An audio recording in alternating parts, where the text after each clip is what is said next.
is Authentically Her After 40, where we stop surviving and start living regulated. I read a story recently from a woman in her late 30s, and honestly, this story stayed with me. She had survived childhood trauma, complex trauma, CPTSD. Then years later, she ended up in another abusive relationship. Her partner assaulted her. She called the police. The case went to court. And despite him pleading guilty to a lesser assault charge, he was acquitted of the more severe charges because there wasn't enough evidence to meet the legal burden required. And what struck me most about the story was not only the assault, it was this particular sentence.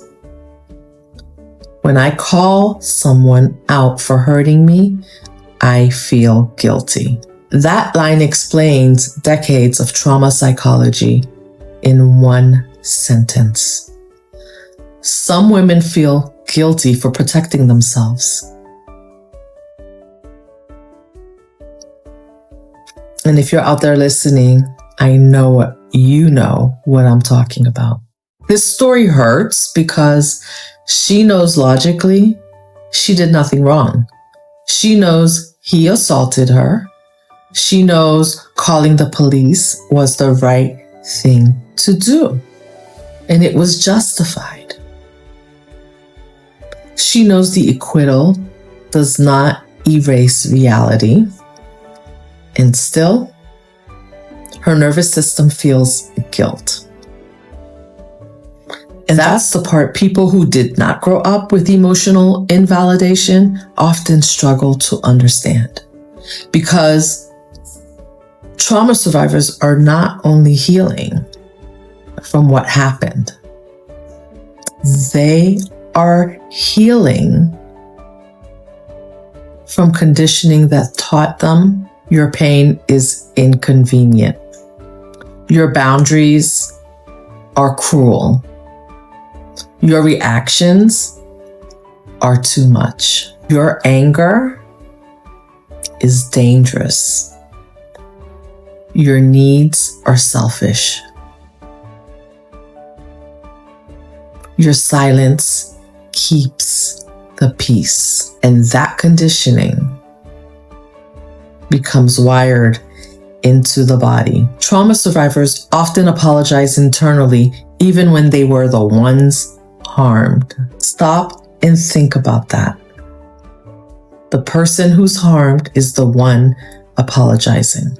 And this is why unresolved childhood trauma matters so much. Because children who grow up around gaslighting, emotional unpredictability, narcissistic dynamics, rage, invalidation, criticism, or emotional neglect often become adults who instinctively question themselves, even after obvious harm. And many women after 40 are just now realizing, I spent years believing self-protection was selfish. That realization changes everything. When a child learns that conflict threatens connection, they often become adults who fear boundaries. Now, this next part was chilling psychologically. She said the relationship ended with him standing in court, lying calmly in front of everyone, including the jury and his religious parents. And honestly, that destabilizes trauma survivors deeply because abusive people often look calm, regulated, entitled, emotionally detached. while the victim looks emotional, shaken, crying, dysregulated. And unfortunately, many survivors internalize that contrast as, maybe I'm the unstable one. But emotional distress after trauma is not proof of dishonesty. It is proof that the nervous system experienced danger. The calm person in the room is not always the safe person. And that's a truth every woman needs to hear. Calm does not mean safe. This is another important psychological layer to this story. She said,